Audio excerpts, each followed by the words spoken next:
তোমার সঙ্গে দেখা হলে জিজ্ঞেস করতাম, তুমি মানুষকে ভালোবাসো না, অথচ দেশকে ভালোবাসো কেন?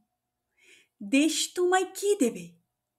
দেশ কি ঈশ্বরের মতন কিছু? তোমার সঙ্গে দেখা হলে জিজ্ঞেস করতাম, গুলি বিনিময়ে তুমি প্রাণ দিলে দেশ কোথায় থাকবে? দেশ কি জন্মস্থানের মাটি, না কাঁটাতারের সীমানা? বাস থেকে নামিয়ে যাদের তুমি হত্যা করলে, তাদের বুঝি দেশ নেই? তোমার সঙ্গে দেখা হলে জিজ্ঞেস করতাম, তুমি কি করে জানলে আমি তোমার শত্রু? কোনো প্রশ্নের উত্তর না দিয়েই তুমি আমার দিকে রাইফেল তুলবে? এমন ভালোবাসাহীন দেশপ্রেমিক হয়?